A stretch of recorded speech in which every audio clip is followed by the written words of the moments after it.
Tuan-tuan jangan risau nak duduk dekat saya ditanya orang belakang sekali. Yang duduk dekat saya tak tanya. Boleh lagi main-main. Yang tuan-tuan duduk kat dalam besi lagi dalam, insya-Allah. Ya, ramai kat dalam meja pun kan. Naik kapal terbang, naik kereta, mentera nak main jam semua. Alhamdulillah. Bismillahirrahmanirrahim. Assalamualaikum warahmatullahi taala wabarakatuh.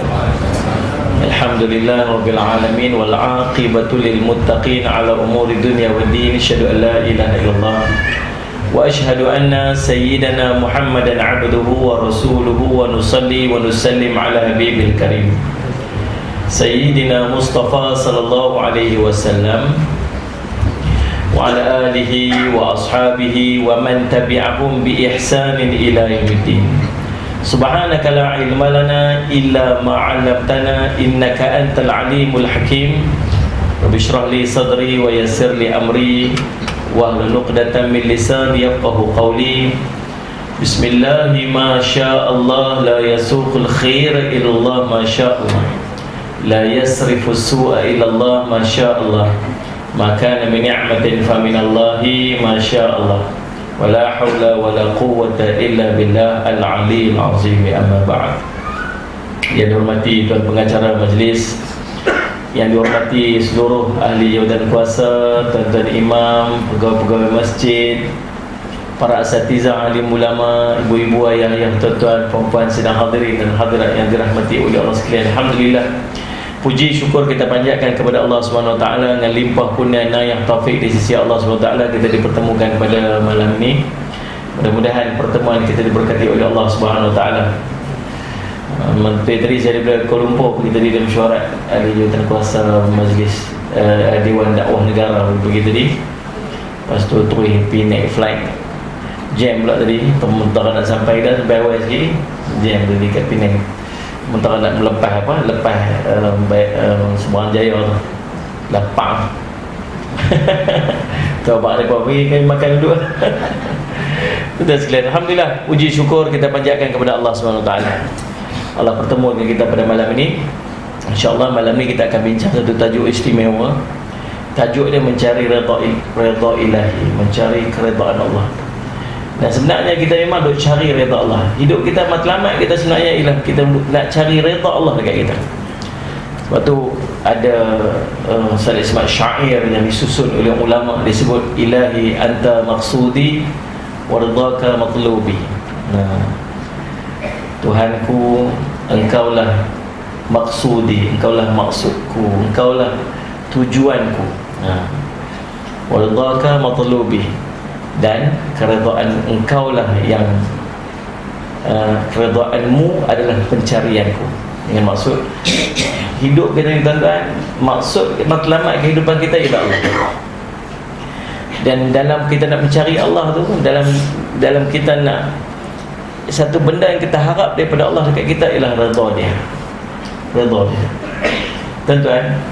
Sehingga dalam riwayat cerita, waktu kita duduk berimpun di syurga, waktu semua ahli syurga ni semua berimpun satu tempat, sallallahu alaihi Muhammad, tempat tu nama Hadiratul Quddus. Semua dah siap dah, semua ahli syurga dah, semua ready nak masuk syurga dah. Kita dibawa masuk syurga dulu.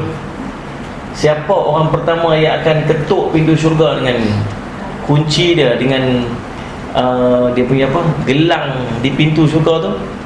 Rasulullah SAW.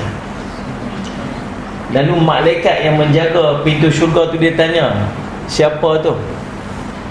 Nabi SAW kata, ana Muhammad, aku Muhammad.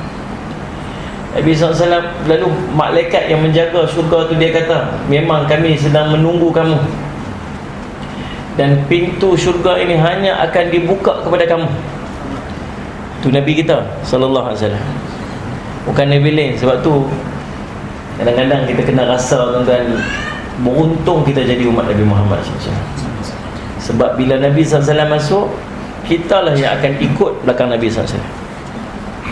Lepas tu buka pintu syurga. Bila buka pintu syurga, kita daripada luar ni nampak dah ni betapa indah dan cantiknya syurga depan kita. Lalu kita masuk. Bila kita masuk, tuan-tuan sekalian, sallallahu alaihi Muhammad, nampak dah, nampak bangunan-bangunan istana-istana di laluan syurga tu, nampak pokok-pokok yang indah. Lalu kita dibawa naik satu kenderaan. Kenderaan tu macam mana? Tak tahu. Tuan-tuan jangan duk bayang macam kereta api Salih Al-Hasan Muhammad apa safari Taiping ke apa kan.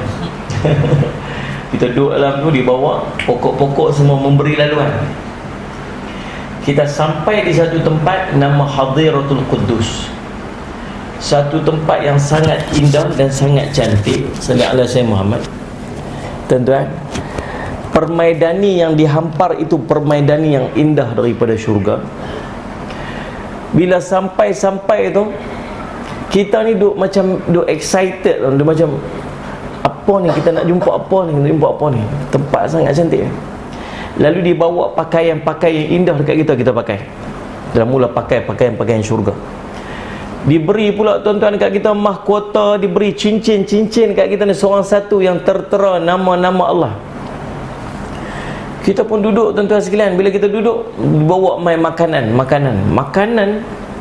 yang dibawa makanan oleh pelayan-pelayan syurga. Makanan ni kita makan lagi, kita makan satu suap, sedap ni Allah saja yang tahu.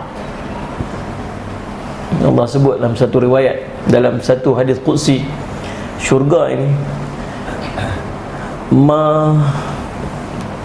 benda yang tidak dilihat dengan mata, benda yang tak pernah didengar dengan telinga, dan benda yang tak pernah terlintas dalam hati, itu syurga.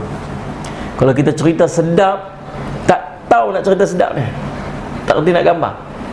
Dan yang istimewa dengan syurga ni, kita makan satu suap yang berikutnya lebih sedap daripada suap yang sebelum ni. Makan lagi suap lagi suap lagi sedap, lagi suap lagi sedap. Allah, macam mana tuan-tuan? Tak tahu. Minum, ambil air minuman, minum teguk pertama, minum teguk kedua lebih sedap daripada teguk pertama. Kita ni kalau kenyang tak sedap dah. Waktu lapar tu sedap kamin. Saya duduk dalam kereta di lapak kamin, tengok buah tepi jalan pun nampak macam sedap.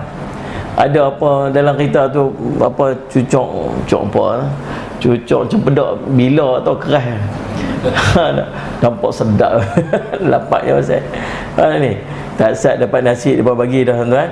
Tengok nasi tu tak ada dah. Tengok dah sedap. Lagi saat kita makan tak apa, kenyang. Kalau cuba mak tadi yang sedap. Jenis kita kalau makan perut dah kenyang dah tak rasa sedap dah. Walhal benda tu sama aja sedap dia. Tapi di syurga, makan yang berikut lebih sedap, makan berikut lebih sedap, makan berikut lebih sedap, minum berikut lagi sedap. Lagu mana tuan-tuan tak tahu. Sebab tu Allah sebut dah dalam riwayat tu, Allah kata apa? Benda yang tak pernah nampak dengan mata, benda tak pernah dengar dengan telinga, benda tak pernah terfikir dengan akal, tu syurga. Lalu tuan-tuan, sallallahu alaihi wasallam Muhammad, tengok ada macam satu burung syurga. Bila dia terbang ni tuan-tuan, dia kibak sayap dia. Burung tu dah cantik dah, dia kibak sayap dia. Dia kibak sayap dia.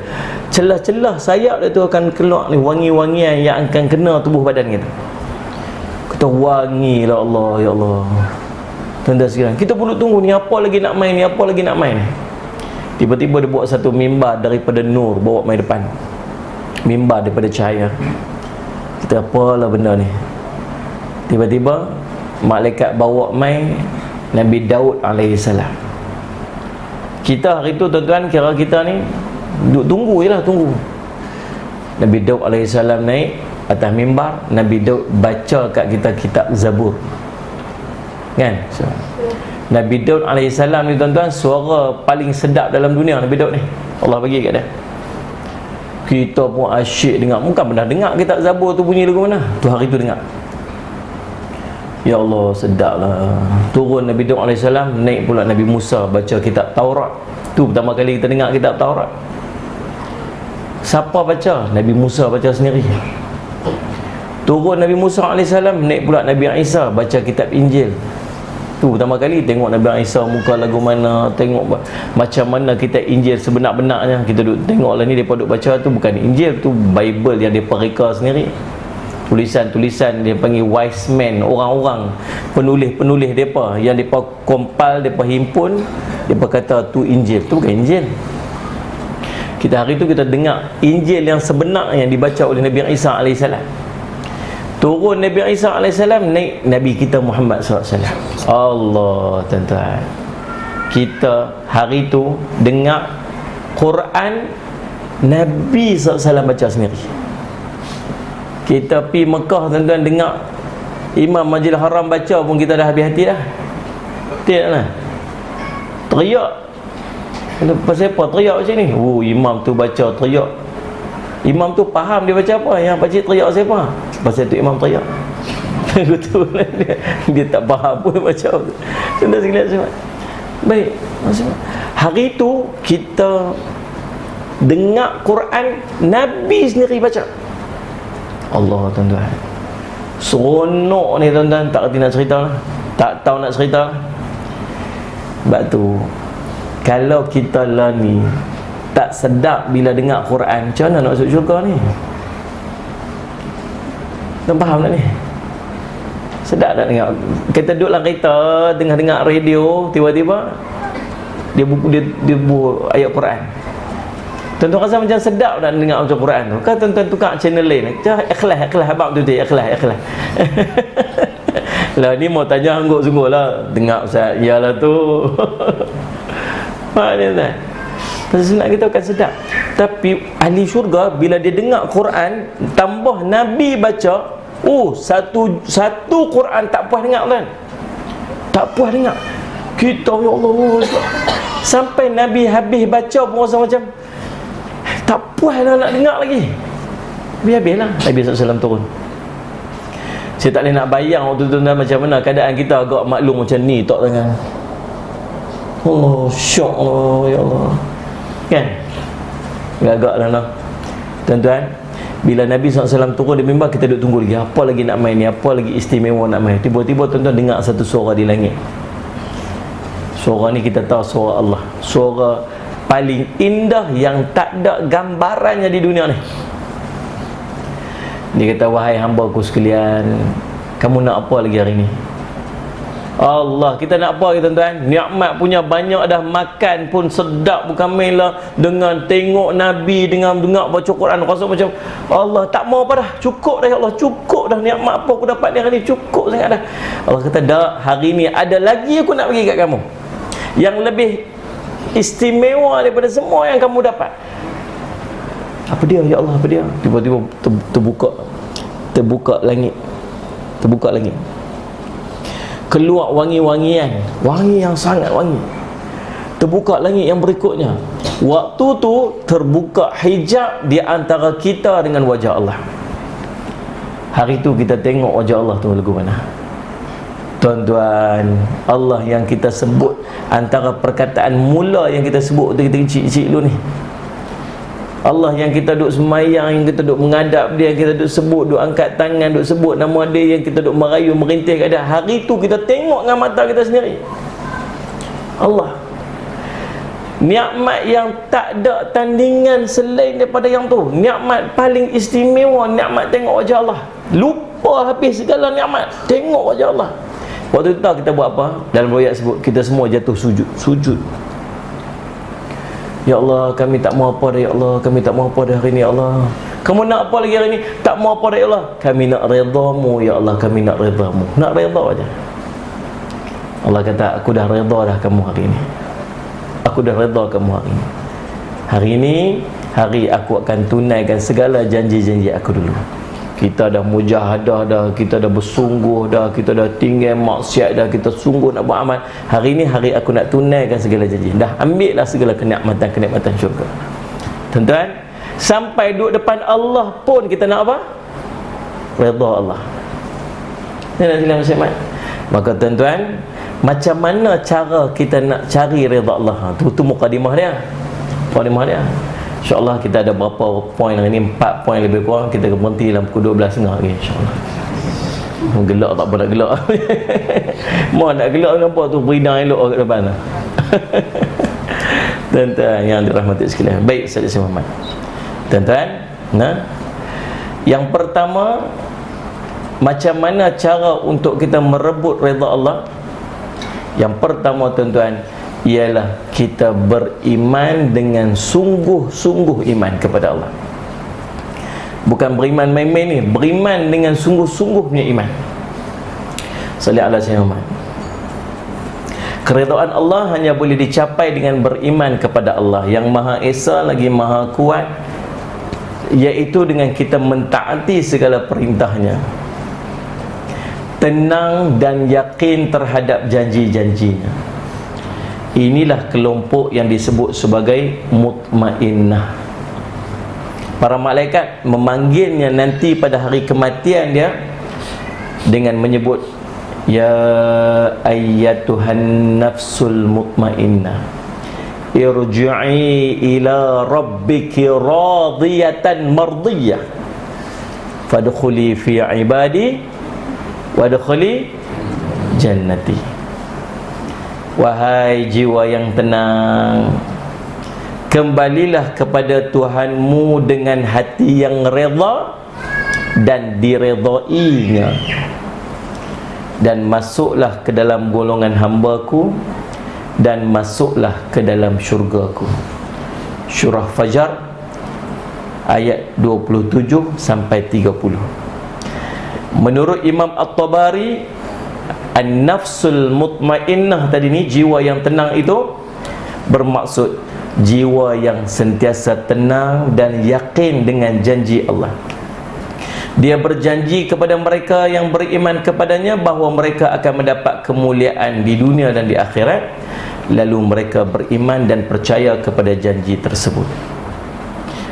Salih ala sayyidina Muhammad. Dalam tafsiran lain, maksud nafsul mutmainnah ialah jiwa yang percaya dan yakin bahawa Allah adalah Tuhannya, tunduk pada perintahnya dan menerima segala ketentuannya. Pendapat yang lain pula menyebutkan jiwa yang tenang tadi ni bahawa dia yakin bahawa Allah adalah Tuhannya dan sentiasa bersiap sedia untuk mentaati dan melaksanakan perintahnya. Tuan-tuan, dalam hidup kita, kita berjumpa dengan dua benda. Yang pertama, benda yang Allah suruh. Yang kedua, benda Allah larang. Tuan-tuan ikut yang ni je. Ikut yang ni je.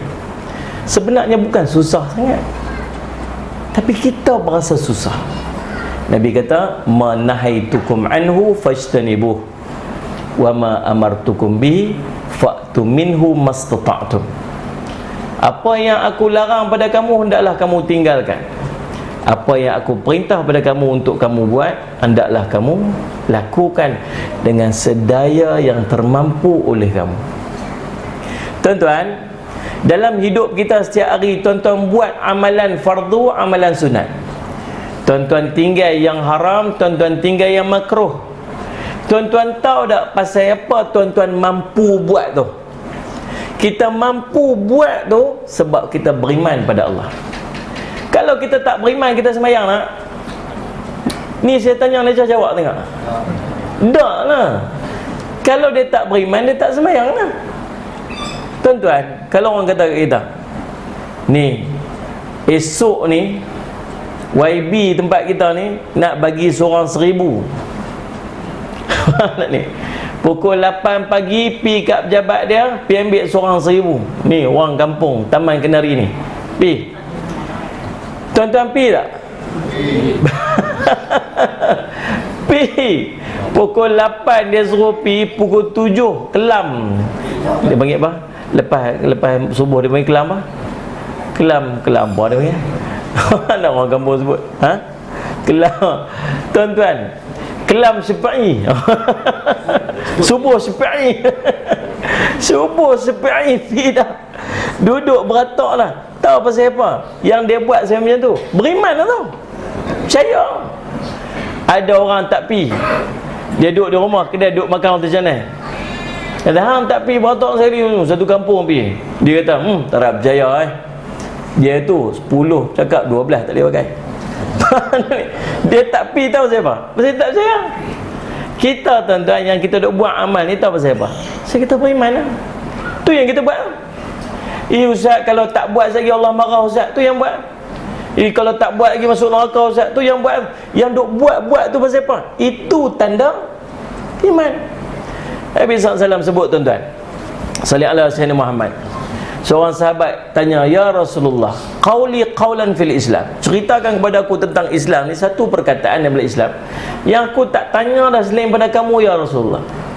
Qala Rasulullah SAW, qul amantu billah thumma istaqim.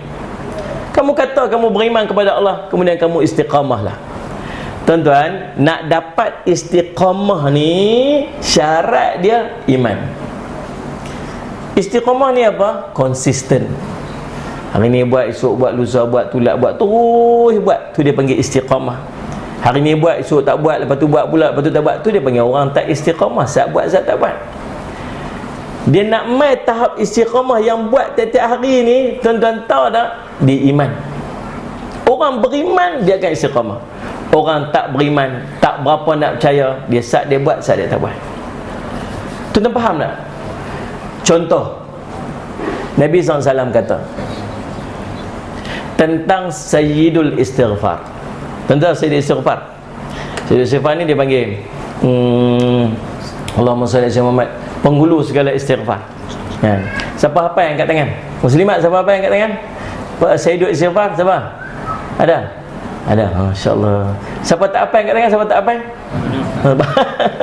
Tuan-tuan siapa? Siapa tak apa? Apa dua-dua tak angkat siapa? Yang tak angkat ni saya faham, tawaduk. Tawaduk memang tak apa lah Ustaz. Tuan-tuan sekalian semua. Baik, Nabi SAW sebut ni, saya nak bagi contoh Nabi kata, man qalaha min nahari muqin biha famata qabla ayyum siyafahu min ahli jannah. Wa man qalaha min al-laili muqin biha famata qabla yusbiha fahu min ahli jannah. Atau kama qala Rasulullah sallallahu alaihi wasallam, rawahul Bukhari. Nabi kata, siapa yang membacanya dengan yakin pada sebelah siangnya, lalu dia mati pada sebelah siang tersebut, maka dia daripada ahli syurga Allah. Siapa membacanya dengan yakin pada sebelah malamnya, lalu dia mati pada sebelah malam tersebut, maka dia daripada ahli syurga Allah. Siapa janji ni? Nabi janji. Nabi cakap saja-saja kan? Tak, perkataan Nabi wahyu daripada Allah. Allah pernah tak mungkir janji dia? Tak. Apa Allah janji dalam hadis ni? Siapa baca sebelah siang, lalu dia mati belah siang tu, dia ahli syurga. Siapa baca belah malam, lalu dia mati belah malam tu, dia ahli syurga. Tuan-tuan percaya tak janji ni? Kalau tuan-tuan percaya, tiap-tiap hari tuan-tuan buat. Maklum berapa lama dah duk buat Sayyidul Istighfar ni? Ustaz, 10 tahun dah Ustaz maklum duk buat, tak pernah tinggal. Pasal apa maklum tak pernah tinggal? Pasal ustaz tu habaq gitu ni, siapa buat sebelah siang, mati belah siang masuk syurga. Siapa buat belah malam, mati belah malam masuk. Makcik takut mati Ustaz, tak tahu nak mati bila, tu yang makcik buat tiap-tiap hari tu. Nampak tak? Dia jadi istiqamah lah. Memang kita baca Sayyidul Istighfar. Tuan ikut saya baca. Bismillahirrahmanirrahim. Allahumma anta rabbi, la ilaha illa anta, khalaqtani wa ana abduka wa ana ala ahdika wa wa'dika mastata'tu a'udzu bika min syarri ma sana'tu abu'u laka bi ni'matika alayya wa abu'u bi dhanbi faghfirli fa innahu la yaghfiru dhunuba illa anta. Tu Sayyidul Istighfar. Faham tak ni? Contoh yang kedua, Nabi kata apa? Idza sallaita subh faqul qabla an tukallima ahadan minan nas Allahumma ajirni minan nar sab'a marrat fa inna mitta min yaumika kataballahu laka jiwaran minan nar atau kama qala. Wa idza sallaita al-maghrib faqul qabla an tukallima ahadan minan nas Allahumma inni as'aluka al-jannah Allahumma ajirni minan nar fa in mitta min lailatika kataballahu laka jiwaran minan nar atau kama qala Rasulullah SAW. Hadis riwayat Abu Daud dan An-Nasa'i. Nabi kata, apabila kamu selesai solat subuh, maka katakan sebelum kamu bercakap apa-apa dengan manusia yang lain, Allahumma ajirni minan nar 7 kali. Seandainya dia mati pada siang tersebut, akan ditulis baginya perlindungan daripada api neraka.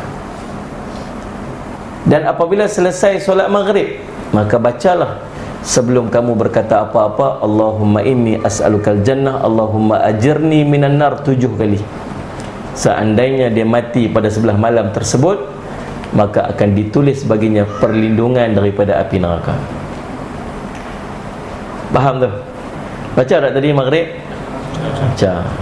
Kalau baca malam ni nak pergi pun tak apa dah. Oh jangan Ustaz, jangan. Melawak kot lain boleh Ustaz kot tu, jangan. Tapi kita tak tahu nak mati bila. Sebab tu dua amalan ni jangan tinggal setiap hari. Sayyidul istighfar, kalau dia mati hari tu, dia daripada ahli syurga Allah. Itu dah ni. Yang ni Allahumma ajirni minan nar, kalau dia mati hari tu, dia dapat surat, dia dapat perlindungan daripada api neraka Allah. Cantiklah doa ni. Orang yang beriman, dia macam mana? Dia akan buat. Sebab dia takut dia mati hari tu, maka dia jadi orang yang istiqamah. Beriman atas apa? Beriman atas janji Allah yang Allah sebut kat dia tadi. Faham tuan-tuan? Sama juga dengan amalan-amalan yang lain. Nabi kata, ihfazillah yahfazka, ihfazillah tujadhu tujahaka. Kamu jaga Allah, Allah jaga kamu. Kamu jaga Allah, kamu akan dapati Allah berada di hadapan kamu. Apa maksud jaga Allah? Ni kita nak belajar ni, bukan nak belajar saja ni. Ni nak tahu ni, kita nak buat ni, nak buat sungguh-sungguh ni. Lepas mengaji ni, nak jadi sungguh ni macam yang kita mengaji ni. Boleh tak? Tahu pasal apa? Pasal main malam ni bukan main saja tuan-tuan. Betul tak ni? Kalau nak cerita penat letih tak ni? Letih main kak. Duduk rumah syok kan, tengok TV lagi best. Cucu ada kat rumah nak ulit cucu, syok. Saya bawa cucu saya main kali ha. Ada cucu tuan-tuan, amin tak? Tu ada. Tuan-tuan salih alaihi Muhammad. Faham tak? Duduk rumah. Tak, Allah nak bagi baik ni kat kita. Allah gerak hati kita main, Allah bagi lapang masa untuk kita main. Allah nak bagi kebaikan dekat kita. Sayang bila Allah bagi tapi dia tak mau ambil. Ya Allah, bagilah aku baik dunia, ya Allah bagi aku baik akhirat, ya Allah aku nak masuk syurga, ya Allah. Allah pun main panggil tengok ni. Nah, buat amalan ni supaya ambil. Lepas tu tak mau. Buat tak buat. Masih pun tak buat. Tadi minta sangat nak ambil. Tak mau. Sombong kita dengan Allah. Faham tak ni? Nabi kata, ihfazillah, kamu jaga Allah, yahfazka, Allah akan jaga kamu. Apa maksud jaga Allah? Ni masih duduk dalam iman tadi ni. Baru poin yang pertama nak dapat redha Allah ni. Apa maksud jaga Allah? Maksud dia, yang pertama kata ulama mufassir, kamu melaksanakan yang fardu tanpa sambil lewa. Maksud dia, buat benda fardu bukan buat main-main, buat sungguh-sungguh. Kalau cerita semayang maghrib, cerita semayang zuhur, semayang pukul 4.30 pun semayang zuhur juga. Betul ni? Lagi tak masuk asar. Masuk asar dah pun semayang juga qadaan. Semayang juga tu. Faham tak ni? Tapi orang yang jaga Allah, dia bukan sekat nak semayang, dia jaganya, dia semayangnya di awal waktu, dia semayangnya berjemaah, dia semayangnya tuan-tuan kalau boleh nak duduk di saf paling hadapan di masjid, dia perelokkan pakaian dia, dia memakai wangi-wangian, dia buh kopiah, buh serban atas kepala. Muslimat pakai pakaian putih yang cantik. Pasal apa ni? Sebab bukan setakat nak semayang, tapi nak buat yang paling afdal dalam semayang dia. Ni dia panggil orang jaga Allah. Faham tak ni? Kita duk heran kadang-kadang anak-anak kita ni tuan-tuan, dia tunggu hujung-hujung baru dia semayang. Kita suruh dia mayang daripada pukul 1:30. Pi mayang kah? Sat. Geram bunyi tu. Pi mayang. Orang tahu Wih, geram kita. Hang ni lah boleh cacah lagi. Tuan-tuan, kita suruh daripada pukul 1:30, pukul 4 lagi baru dia semayang. Walhal habaq dia. Ni, hang semayang pukul 4 lagi pun 4 rakaat juga. Hang semayang pukul 1:30 pun 4 rakaat juga. Kalau hang tunggu pukul 4 tinggal 2 rakaat, tak apa juga.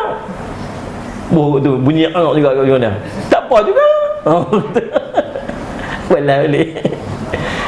Tuan-tuan, kita pun panggil tu heran sungguh lah. Tunggu hujung-hujung siapa lah. Kalau tunggu hujung dia makin kurang, tak apa agak sama agak tuan-tuan. Kan?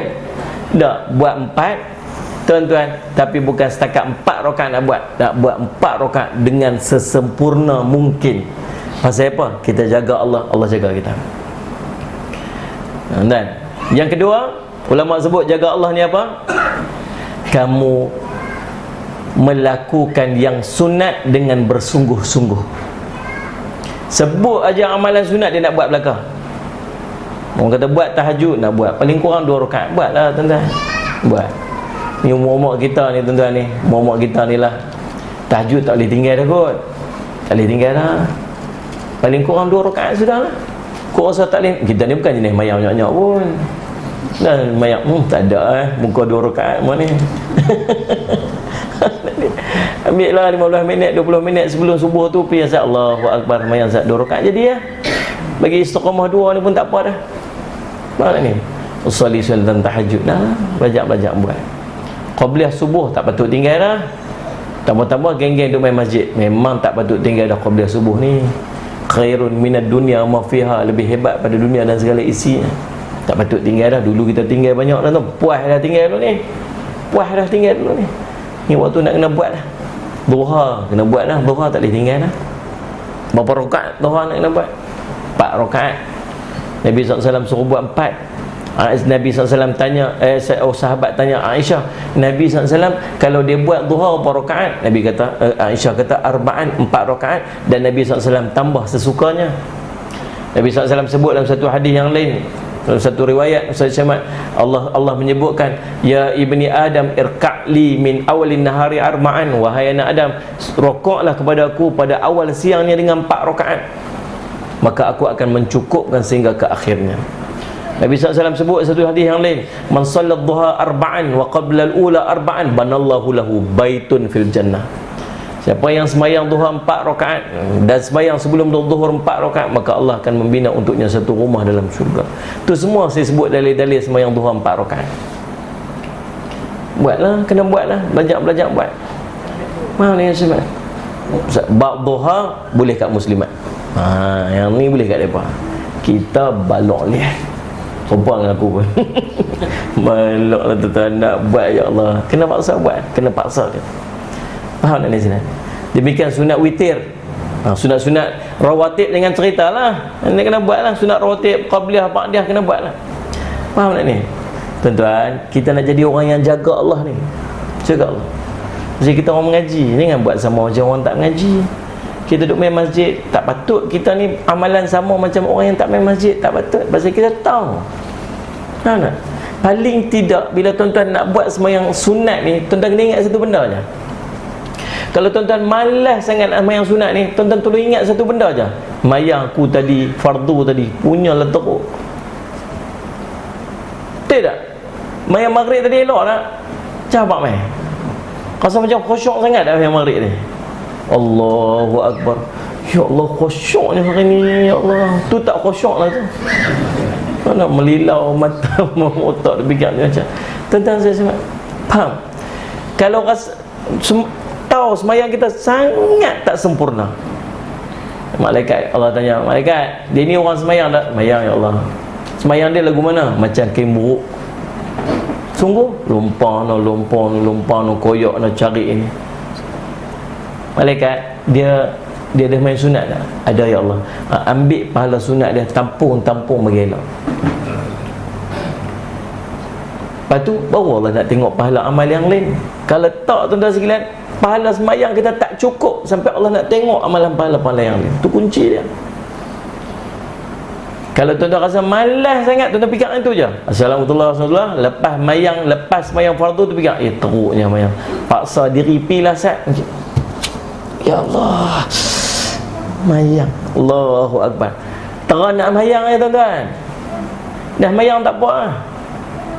Ni sekejap lepas isyak lagi, siapa tak semayang jaga. JK tunggu depan pintu, semayang lagi, tak payah masuk semayang. Allah, buatlah tuan-tuan, bukan untuk orang lain, untuk kita. Untuk kita, bukan untuk orang lain, untuk kita.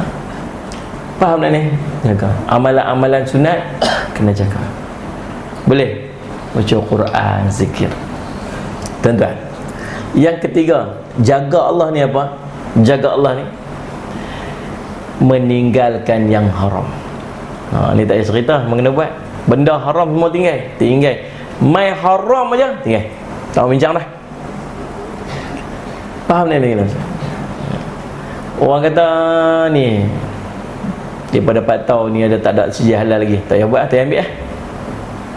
Faham tak ni? Kata yang ni tak ada suji halal, tak payah, tak tahu. Yang keempat, jaga Allah ni apa? Membina satu tembok di antara dia dengan yang haram, namanya syubhah. Maksud dia, orang yang jaga Allah ni sebelum sampai haram dia berhenti dah.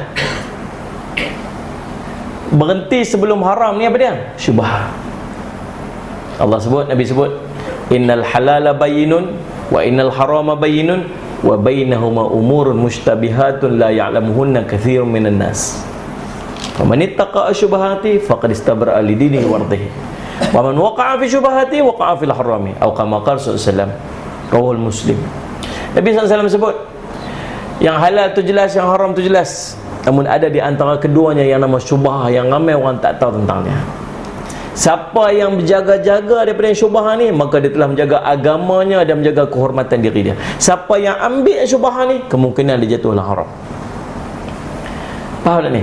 Kita ni yang duduk dalam masjid ni tuan-tuan sekalian, dan duduk luar masjid sebagainya, nak kena ada satu tuan-tuan sekalian, dia panggil apa? Tak, warak sikit. Tahu warak lagu mana? Tengok kalau benda tu macam boleh tak boleh, boleh tak boleh, boleh tak boleh, tuan-tuan tak payah ambil lah. Faham tak ni? Ataupun satu benda tu orang kata apa? Ada orang kata halal, kata haram. Kau ni kata halal, kau ni kata haram. Kita kata apa? Tak payah. Faham tak ni? Nabi kata, dak ma yaribuka ila ma la yaribuka. Tinggalkan benda yang meragukan kamu dan ambil yang sahih.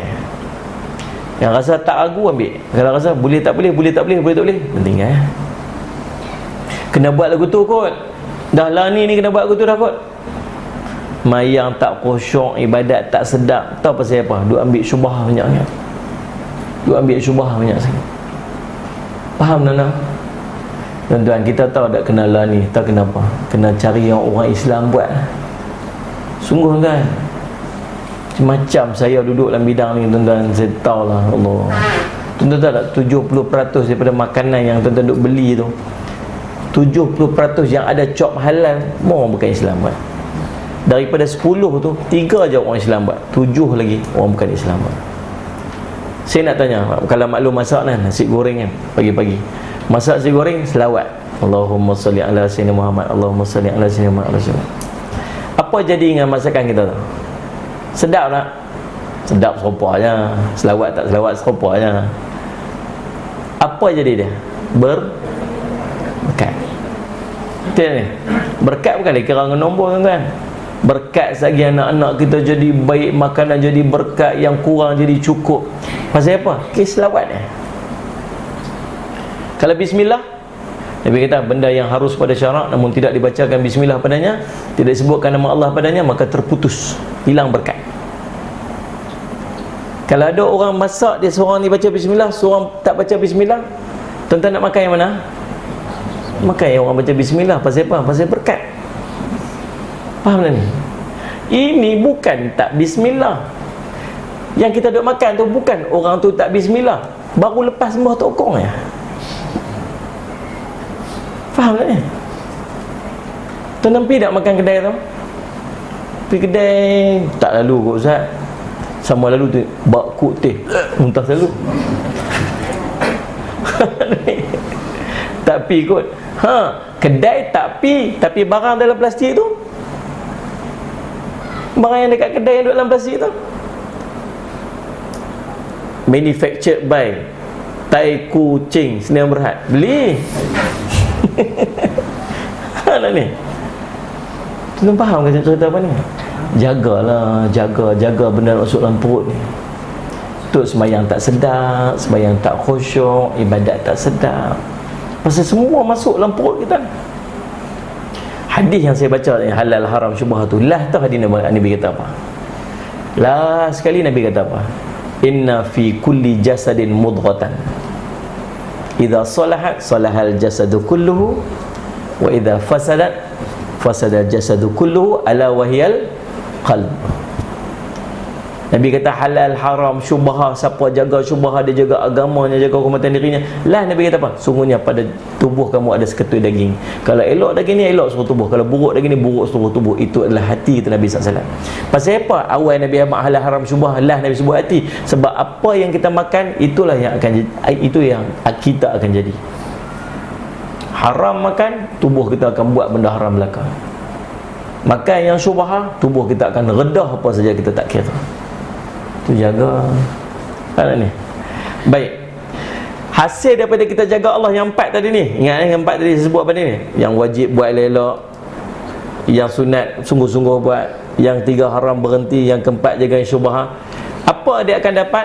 Allah akan jaga dia. Macam mana Allah jaga dia? Yang pertama tuan-tuan, Allah akan jaga akidah dia. Akidah dia tak sesat. Tuan-tuan tengoklah ni macam-macam tuan-tuan sekalian. Dia berasa dia betul. Kita abang salah ni. Tak, aku betul. Ulama semua kata salah ni. Tak, aku betul. Hanya fitnah aku. Pula dah. Kita pula fitnah dia. Ada budak-budak dah buat merebet tu lah. Kita tegur, jangan buat macam ni. Sekali apa mau guna pula. Siapa kamu? Belagak Tuhan. Dia kata kita pula belagak Tuhan. Tuan-tuan sekalian, tahu pasal apa je itu? Pasal Allah gelincirkan akidah dia. Tuan-tuan, akhir zaman Nabi SAW sebut, iman kita akan keluar daripada hati-hati manusia ni macam anak panah keluar pada busur dia. Dia cupi sampai tak berasa. Dia tak tahu. Dia cakap, dia buat. Yang pertama sekali, Allah, bila Allah jaga kita, iman kita Allah jaga. Yang kedua, Allah akan limpah keberkatan dalam hidup dia. Berkat dalam hidup ni lagu mana? Tuan-tuan, bukan sekat makan je berkat, bukan sekat rezeki je berkat, waktu berkat, usia berkat. Saya nak bagi satu contoh je waktu berkat. Tuan-tuan, selama saya duduk cerita, tuan-tuan boleh faham ke cerita apa ni? Boleh faham kan? Saya masih duduk dalam sikun je kan, dalam susunan dia. Kalau terkeluar, tuan-tuan beritahu kat saya. Tuan-tuan, saya nak bagi satu je contoh bila Allah bagi kat kita berkat waktu. Kita ni duduk sibuk buat kerja sehari-hari. Muslimat dengan kain, laki-laki dengan kerja. Tak muslimat dengan kain. Pagi-pagi basuh kain. Buat apa tu? Basuh kain. Lagi mesti dah kain. Lepas tu, pergi mana ni ya mama? Tak nak pergi mana mama, dipak kain. Lepas tu, kerja kain. Orang lelaki dengan kerja. Pergi mana tu? Ada kerja. Kalau mak, banyak kerja. Ni, relax mak, tak ada kerja. Ni kan kerja ya. Tuan-tuan, kita punya duduk sibuk sehari-hari ni tuan-tuan. Sallallahu alaihi wasallam Muhammad. Ada kawan kita, kalut dah lebih dari kita ni. Tu kita tanya kadang macam Quran lah ni, baca. Aku kalut pun tak ada baca. Tapi kita tengok dia kalut lebih dari kita ni. Baca Quran. Banyak mana baca Quran? Alhamdulillah dapat sejuzuk. Lah, sejuzuk. Aku juz saya dapat, juz orin bagi tadi. Quran tak jumpa. Mayang duha ni, mayang berapa rakaat? 4. Aku tak dan hari terlepas ke tu je. Tuan-tuan nampak tak? Walhal dia sibuk lebih daripada kita. Tahu pasal apa dia dapat? Tahu apa Allah bagi dia? Berkat waktu. Dia faham tak? Imam Nawawi rahimahullah, dia wafat dan dia meninggal sekitar umur dia 45 tahun ya. Tapi buku-buku karangan dia berpuluh-puluh buku. Kitab Riyadhus Salihin tu yang menghimpunkan hampir 2000 hadis. Kitab Al-Azkar terbaik tu tak kira lagi kitab-kitab yang kecil-kecil. Mana dia dapat waktu dengan dia duk himpun? Lah ni senang tuan-tuan nak buat buku. Tuan-tuan nak 40 hadis apa, tuan-tuan masuk dalam internet cari keluar semua. Dulu nak dapat satu-satu hadis nak kena berjalan pi beribu-ribu kilometer, kadang beratus kilometer pi cari ulama tu ambil hadis. Bila masa ni Allah bagi kat dia berkat waktu. Imam Ahmad rahimahullah ta'ala, tuan-tuan, dia boleh semayang sehari semalam 150 rakaat.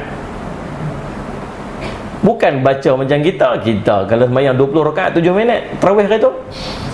Faham tak? Allahu Akbar.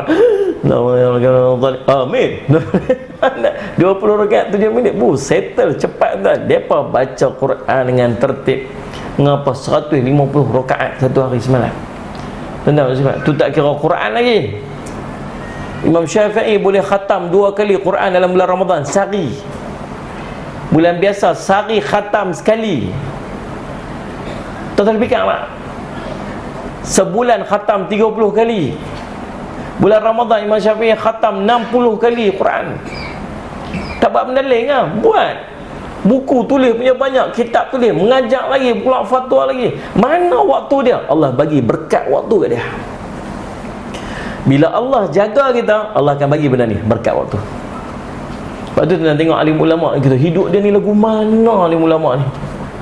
Saat-saat duduk tanu, dia duduk tani pula, dia ni keluar ni pula, dia tulis buku pula, dia pergi ceramah ni pula. Tengok kita kata, loh dia ni lagu mana? Allah limpah berkat waktu kat dia. Pasal apa? Pasal Allah jaga dia. Faham tak ni? Yang ketiga, Allah jaga dia daripada musuh-musuh dia. Tak ada orang yang boleh menyakiti dia. Orang nak buat khianat kat dia. Walaupun nampak-nampak kadang-kadang orang khianat dia, orang fitnah dia, tak, dia duduk dalam pemeliharaan Allah. Walaupun Allah musuh buat khianat kat dia, khianat yang dia terima pada musuh tu hanya menggandakan pahala dia. Tuan-tuan, dan yang paling penting tuan-tuan sekalian, Allah jaga apa? Allah jaga akhirat dia. Dia akan selamat sampai dia masuk syurga Allah. Tuan-tuan, jaga Allah. Ni yang pertama, dia panggil orang yang beriman. Beriman dengan sungguh-sungguh iman. Faham tak? Justru yang pertama ni, orang yang benar-benar ingin mencari keredaan Allah mestilah mengikhlaskan niat. Hanya keredaan Allah yang dia cari, bukan sanjungan manusia, bukan pujian orang ramai, bahkan bukan pun untuk kepuasan diri sendiri. Dia buat yang halal, dia ambil yang Allah suruh, dia tinggalkan apa yang Allah larang. Semua dia buat semata-mata kerana Allah, bukan pasal siapa-siapa. Dia faham kan? Itu yang pertama. Yang kedua, yang pertama sejam syarah, yang kedua sejam lagi. Memang ke 12 sungguh maknanya. Tak lah tuan-tuan, lagi dalam pukul 9.30 tu kita berhenti. Boleh 9.30 lagi kan? Boleh Lain macam bunyi 10 tadi. 9.30 tak berhenti ya. Baik tuan-tuan, yang kedua, nak cari redha Allah ni tuan-tuan, dia ni orang yang memahami keutamaan atas amalan-amalan dia, yang mana lebih afdal untuk dia buat. Kadang-kadang dia berasa macam ni aku kena buat, tak, ada benda yang lebih baik yang kena dia kena buat. Maksudnya dia buat amal berdasarkan kepada ilmu dia. Contoh, seorang lelaki berjumpa dengan gurunya Bashar bin Al-Harith Al-Hafi, imam yang alim, wara' dan zuhud. Dia pi untuk minta izin untuk pi menunaikan haji kali kedua selepas dia menunaikan haji yang fardu pada tahun sebelumnya. Ni tuan-tuan, amalan kita yang sepatutnya kita kena ada. Tuan-tuan tahu tak, dalam hidup kita, kita kena ada seorang guru mursyid. Tahu guru mursyid? Guru yang bimbing kita, tunjuk kita. Guru ni tuan-tuan, dia ada 3 peringkat. Yang pertama, dia panggil Salih alaihi Muhammad, muallim. Muallim ni orang mengajar. Ramai muallim. Ustaz-ustaz yang mengajar kita ni ramai muallim. Dekat sekolah pun ramai muallim. Dia mengajar je. A, B. Puasa, zakat, gitu. Mai peringkat atas sikit, dia panggil murabbi. Murabbi ni apa? Ulama kata ilmu yang dia bukan hanya sekadar di lidah, tapi ilmu tu sampai masuk dalam diri dia. Semayang, dia pun semayang. Semayanglah tahajud, dia suruh main tahajud, dia pun main tahajud. Ini dia terkejut. Ni tuan-tuan, semayanglah tahajud. Saya alhamdulillah pagi tadi telah jawab subuh. Tadi cerita, dia suruh orang buat, dia buat tak? Ni murabbi. Dia memimpin manusia kepada Tuhan. Dia sangat sayang dekat umat. Ini murabbi, tertanda murabbi. Dia pi, dia pujuk, bukan sekat suruh. Kita kena ni 10 awal daripada Zulhijjah ni, kita kena buat amalan ni 1, 2, 3, 4. Tak, murabbi bukan macam tu. Murabbi ni, mainlah kita buat sama-sama. Kita ni dah lama dah, kita dah tak buat lama, mari kita buat sama-sama, mari kita sungguh-sungguh buat. Dia duk pujuk orang. Ni murabbi. Tu sifat seorang murabbi. Faham tak ni? Padahal dia kan kenal pun. Faham? Mai peringkat atas lagi satu, nama mursyid. Mursyid ni tuan-tuan, kadang dia tak payah cakap, kita duduk dengan dia pun kita dah teringat nak buat ibadat dah. Tengok muka dia, muka rasa gelisah, ya Allah, rasa macam dia pi tengok muka guru mursyid tu, dia dah tenang dah. Itu mursyid. Kita kalau kawan kita mai tengok muka kita serabut, lagi serabut dia. Mursyid ni tuan-tuan, Allah, macam tu keadaannya. Dalam hidup kita, kita kena ada seorang nama guru mursyid. Tuan-tuan kena ada orang ni. Ulama hebat-hebat, ulama-ulama hati dia panggil. Mana? Yang percakapan yang menyentuh hati, yang sentiasa bimbing kita, kena ada. Dan setiap kali kita nak buat apa dalam hidup kita, tuan-tuan, cuba minta izin dia. Tanya dia. Tuan-tuan nak tukar kereta, saya setiap kali tukar kereta, saya akan telefon guru saya. Tuan-tuan, sungguh. Tadi pun dia telefon sekali. Tadi, tu ada bunyi lah tu. Assalamualaikum Ustaz. Salam. Ustaz sihat? Sihat. Ni kan kereta saya ni kan, lalu rosak ni, masuk workshop rosak. Ustaz nak tukar kereta boleh tak? Kereta apa ni? Boleh. Silakan. Siru ala barakatillah. Mudah-mudahan Allah bagi berkat. Buat. Tunggu kata, tak payah ikut, tak payah. Sampai teratur kita dah cakap. Pasal kita kadang-kadang kita tak ada bimbingan. Ni tengok macam mana ulama ni. Dia pergi jumpa tok guru dia. Tahu nak pergi apa? Dia nak pergi haji. Dia nak pergi haji kali kedua, dia orang ada duit. Lalu dia kata kat tok guru dia, "Tok guru, saya nak pergi haji. Tahun lepas saya pergi dah. Tahun ni alhamdulillah Allah bagi rezeki lebih. Tahun ni rasa nak pergi lagi sekali." Waktu tu mungkin tak kena kota-kota haji apa kot. Kita kalau kena kota haji tak boleh, tapi boleh juga kot nak. Ya, ambil pakej-pakej yang mahal-mahal tu boleh pergi. Dia kata dia nak pergi tahun ni sebab dia punya kemampuan untuk dia pergi. Lalu tok guru dia Bashar ni dia tanya pada lelaki tersebut, apa yang mendorong kamu untuk pergi haji tu? Adakah sebab kamu ni orang yang zuhud, yang kamu tak memerlukan harta dunia? Maksudnya duit tu patutnya boleh beli rumah ke, boleh belanja ke, boleh bermewah sikit. Tak, kamu tak perlu duit tu untuk kamu pergi haji. Kamu nak guna duit tu untuk pergi haji. Pasal tu ke? Terfaham kan soalan dia kan? Kamu ni zuhud kan? Ataupun kamu ni sangat merindui Baitullah. Kita pergi haji mesti, pergi umrah mesti balik teringat tu kan? Tidak lah. Jadi pilah lagu mana kena tipu dengan agensi ke, sampai kelang kabut lagu tu lagu ni, janji duduk 2 orang jadi 4 orang ke, macam-macam lah. Dia janji nak makan kat sana berani, tiap hari pergi sana makan ikan kering ke, tak tahulah. Tak puas hati lagu mana pun, balik tu teringat Nabi pula. Memang macam tu. Ya, ni orang nak pergi haji tu. Labbaik Allahumma labbaik. Kita duk teringat dah. Kita duk seronok dah tuan-tuan. Semua orang pergi haji semua macam tu. Semua orang biasa tengok Kaabah, pernah rasa Baitullah, semua akan ada rasa yang sama. Teringat Nabi. Tok Guru dia tanya, apakah kamu sebab kamu rindukan Baitullah? Ataupun yang ketiga ni, kamu nak pergi ni sebab kamu nak mencari keredaan Allah. Yang mana satu? Agak-agak dia jawab apa tuan-tuan? Tajuk hari ni pun tajuk mencari keredaan Allah. Jawab yang tu lah. Dia kata apa? Dia nak cari keredaan Allah. Maka Bashar bertanya kepada dia, ulama tu tanya kepada dia, berapa belanja kamu yang kamu sediakan untuk perjalanan tersebut?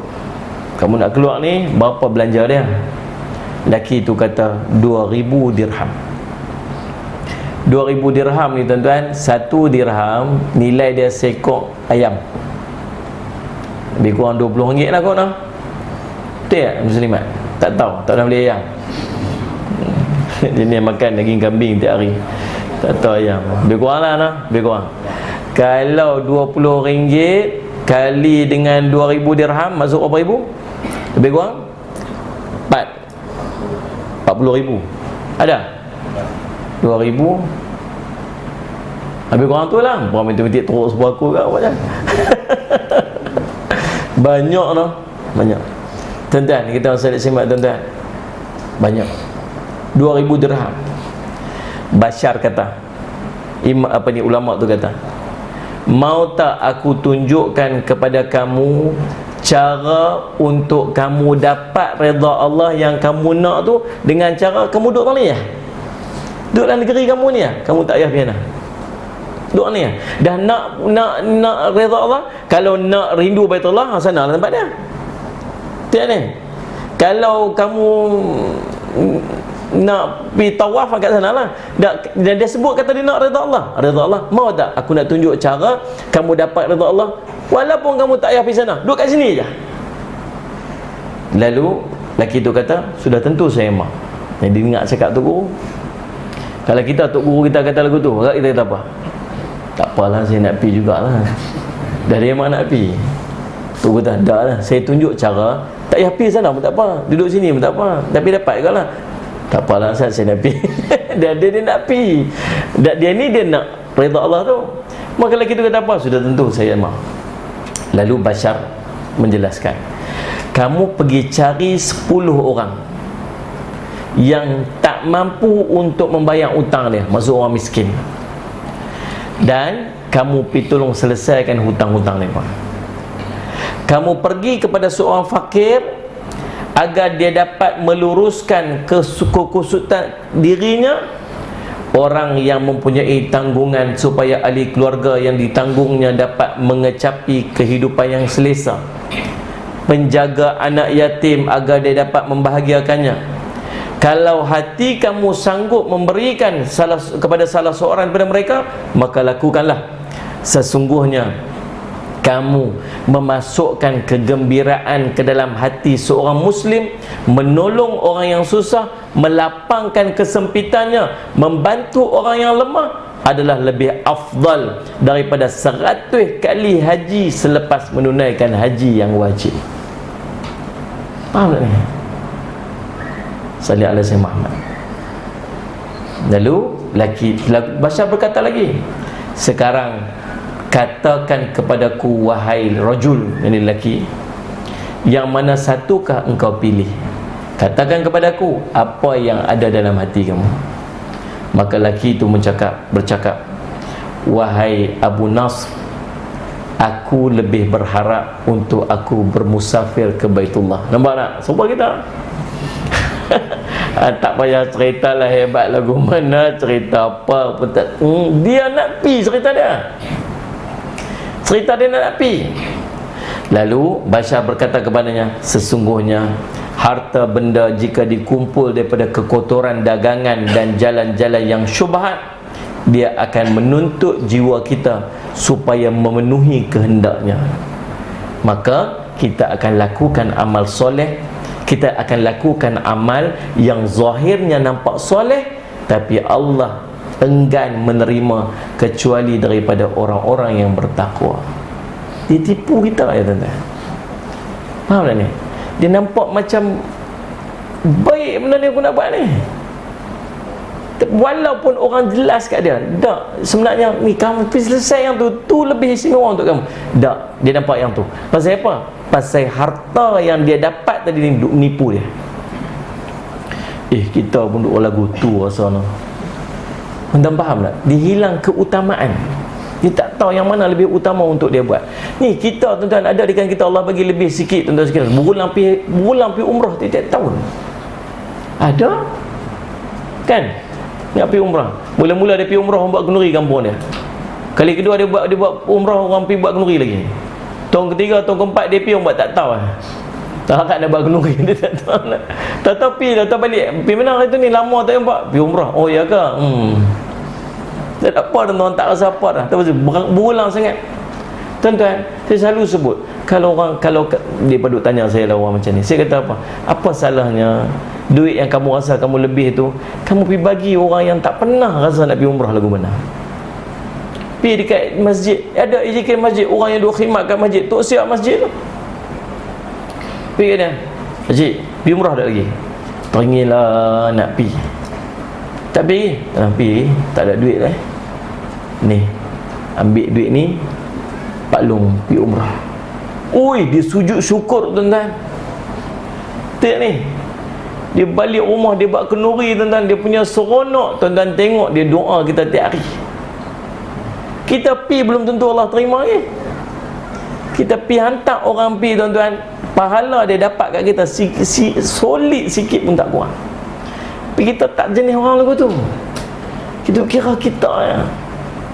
Saya selalu pesan, kadang-kadang ada yang nak bawa anak-anak kecil-kecil, baby-baby. Ada jemaah-jemaah saya nak bawa baby sekali. Saya selalu kata tak payahlah, kalau boleh tak payah. Pasal apa? Pasal jumlah dia lebih kurang sama macam orang besar lah. Dia bukan 50%, dia kurang dalam 30% je. Faham tak? Kalau harga 7,000, budak baby tu kena bayar lebih kurang 5,000. Lepas tu terangkat dah umrah dia, terangkat dah umrah wajib kat dia. Tak, dia belum balik lagi. Nanti dia balik, dia kena pergi lagi sekali pula. Lepas tu duduk kat sana, kalut bukan nak gilak jaga. Nah, hari ni abang pergi dulu tawaf, lagi nanti balik cek pula jaga. Abang betul, abang jaga cek nak pergi pula. Rugi tuan-tuan. Kalau anak tu tak ada kat situ, dua-dua boleh pergi. 2 kali dapat umrah. Betul tak ni? Ambil duit yang rasa macam lebih tu, pergi bagi tu. Orang-orang yang rasa dia perlu untuk bagi kat dia. Orang yang nak cari redha Allah ni, dia melihat keutamaan lebih daripada kepentingan diri dia sendiri. Tapi payah no. Payah tuan-tuan. Pasal benda tak nampak, kita nak kat kita. Ada tu kisah. Sebab gaya dekat 2 ni lah.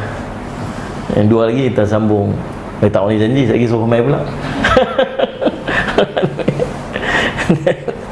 Tapi seronok saya main ni, seronok tuan-tuan ra'i, insyaAllah. Ada tempat-tempat bila kita main tu seronok, rasanya tak mahu berhenti. Tapi tengok tuan-tuan macam duk gelisah tu, macam duk. Saya kali tengok tuan-tuan, kesian. Dia ada lepas pukul 9, tuan-tuan tengok dia ada sikit tahu dia. Saya nampak lagi dia lonjok kaki, dia urut betis, dia picit ibu jari. Tu signal, siap berhenti dah lah. Itu dia signal, dia boleh nampak.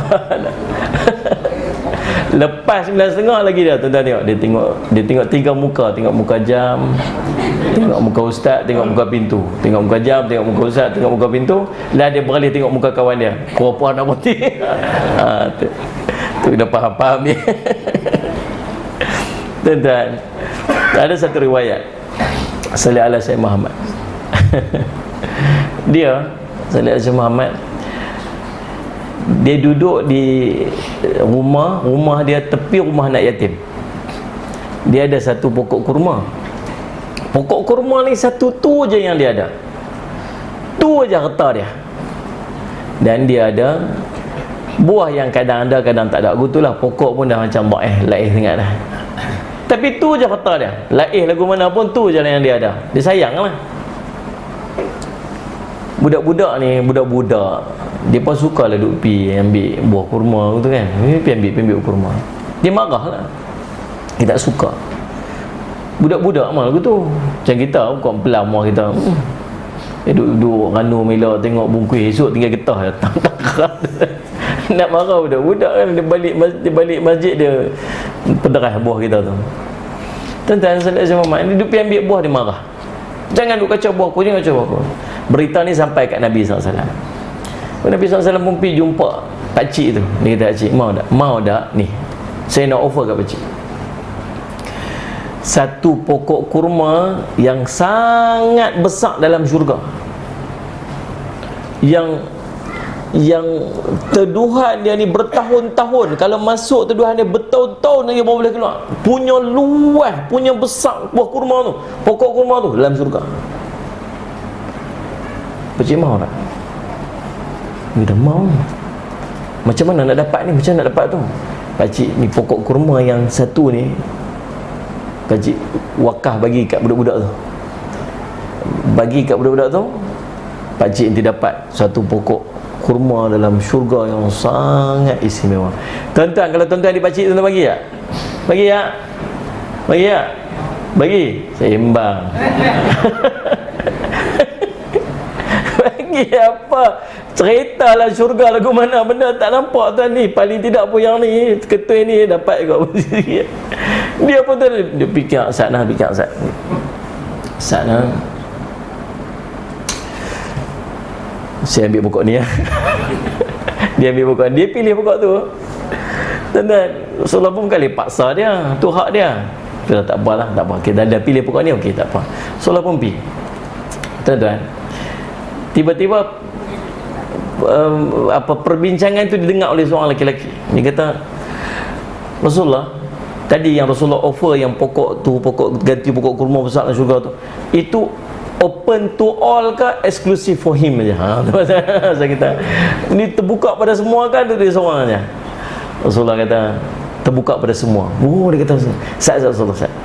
Dia pun tuan-tuan, dia pergi dekat lelaki tu, dia kata, ni mau tak kita trade in? Dia trade in apa? Trade in pokok kurma.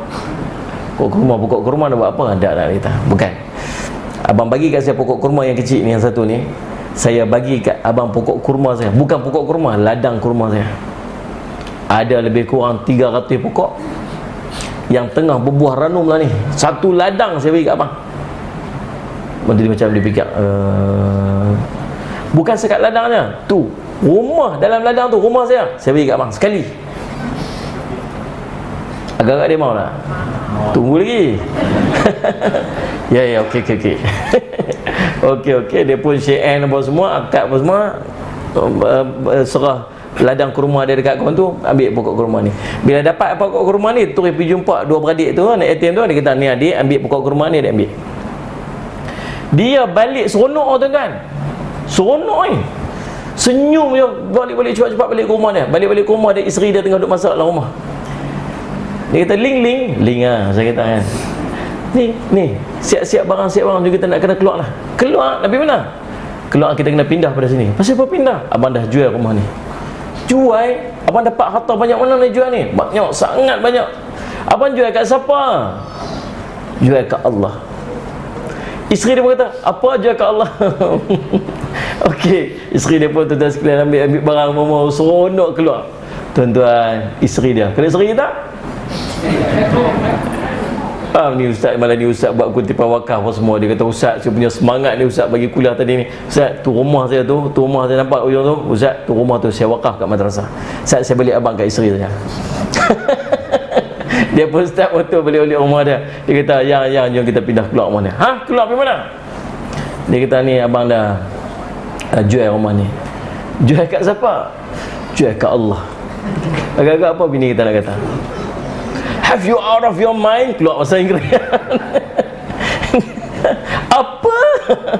Tuan-tuan tu bini. Tapi subhanallah tuan-tuan, tengok ada orang dia beriman. Iman, dia tahu mana prioriti, mana yang lebih utama untuk dia buat. Faham tak Nabi SAW? Kita orang yang cari redha Allah macam tu. Redha Allah sallallahu alaihi wasallam Muhammad, dia akan dapat dengan dia bersifat ihsan dengan manusia yang lain. Faham tak? Ada satu kisah tuan-tuan, dia 60 tahun, masih kisah lagi, kisah terakhir. Saya nak berhenti 9.30 kan, okay, 3 minit ke jam tu lah, jam saya cukup lah. Tuan-tuan saya Muhammad, seorang Bani Israel, dia ibadat 60 tahun 60 tahun buat ibadat dalam tempat khalwah dia tu. Tiba-tiba selepas dia selesai ibadat, dia keluar asap. Waktu dia keluar asap tu, dia jumpa dengan seorang perempuan, dia tergoda dengan perempuan tu, lalu dia berzina. 60 tahun punya ibadat, keluar berzina. Bila dia berzina, dia kata, ya Allah, dia menyesal sungguh-sungguh punya menyesal ni, menangis. Lalu tuan-tuan, dalam dia tengah duduk menangis tu, tiba-tiba ada seorang lelaki main. Saya lapar, minta makan. Dia ni, dia tak lalu nak makan lah, dia duduk gelisah dengan dosa yang dia buat. Akhirnya dia ambil roti yang dia duduk ada 2 keping. Dia ambil roti tu, dia bagi kat abang tu, nak ambil lah. Kata dia tak boleh makan lah. Lalu tuan-tuan, dia terus menangis. Akhirnya tuan-tuan, dengan kesedihan tu dia mati. Sampai dia mati. Bila dia mati, dia pipi depan Allah. Dia tengok pahala amal dia 60 tahun dibawa mai depan dia. Lepas tu bawa dosa zina tu, letak dosa zina lebih berat daripada 60 tahun punya amal. Dia kata, sudah dah, kata buat terus macam ni, macam mana nak buat ni. Baru tiba-tiba tuan-tuan, dibawa satu amal yang dia buat lepas zina tu. Apa dia? Sedekah dia ni roti. 2 keping roti dia letak 2 keping roti, lebih berat lagi daripada 60 tahun punya pahala amal. Dan lebih lebih berat lagi daripada dosa zina yang tadi, lebih berat daripada dosa tu. Lalu dia dimasukkan syurga. Tahu pasal apa? Apa beza dia antara 2 keping roti tu dengan 60 tahun amal tadi? 60 tahun amal tadi dia buat sorang-sorang dia aja. Hablum minallah, dia dengan Allah semata-mata. Tapi yang dia buat, dia sedekah ke orang tu tuan-tuan, itu hablum minannas, dia dengan manusia yang lain. Faham tak ni? Waktu dia bagi orang tu makan, mungkin dengan tenaga yang dia dapat, akhirnya dia menambah ibadat yang dia buat tu, pahala sampai kat dia. Mungkin dengan tenaga yang dia dapat daripada tu tuan-tuan, akhirnya dia keluar pergi kerja, dia cari rezeki untuk isteri dan anak-anak dia, ganjaran pahala tu sampai kat dia. Tuan-tuan faham tak ni? Waktu tuan-tuan, dalam kita nak cari redha Allah, tuan-tuan kena bersifat ihsan dengan manusia yang lain. Tuan-tuan, tu yang ketiga. Yang keempat, yang kedua. Yang ketiga tuan-tuan sekalian, jangan mencari redha manusia, meninggalkan redha Allah. Nabi SAW sebut dalam satu hadis, barang siapa mencari redha Allah, man tamassa redha Allah bisakhatin nas, kafahullahu mu'natan nas. Wa man ittamasa ridhan nas bisakhatillah, wakalahullahu illan nas, atau kama qala. Siapa yang mencari redha Allah sekalipun memperolehi kemurkaan manusia, maka Allah akan mencukupkan kebergantungannya terhadap manusia. Siapa cari redha Allah, sampai dengan dia cari redha Allah tu, manusia tak redha kat dia, manusia murka kat dia, apa Allah akan bagi kat dia? Allah akan bagi dekat dia rasa cukup dengan manusia. Dia tak perlu bergantung dengan manusia dah. Tapi kata Nabi SAW, barang siapa yang mencari redha manusia sekalipun memperolehi kemurkaan Allah, maka Allah akan menyerahkannya kepada perhitungan manusia. Allah tak ambil tahu dah hai dia, urus sendirilah dengan manusia yang lain. Faham tak? Jadi Syekh Al-Mubarakfuri berkata dalam mensyarahkan hadis ini, maksud Allah akan menyerahkan kepada manusia ialah Allah akan membiarkan manusia menguasai dirinya sehingga dia disakiti atau dizalimi oleh manusia yang lain. Faham tak? Ya, tuan-tuan, cukup 3 benda tu. Cukup dah malam ni. InsyaAllah mudah-mudahan kita mendapat redha di sisi Allah SWT.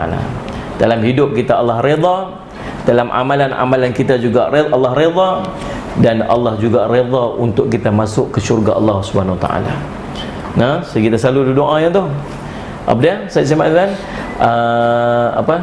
Macam doa. Raditu billahi rabba wa bil islami dina wa Muhammadin nabiyyan wa rasula. Kita juga doa untuk masuk syurga Allah. Kita kata apa? Saya semak. Kita kata Allahumma inna bukan.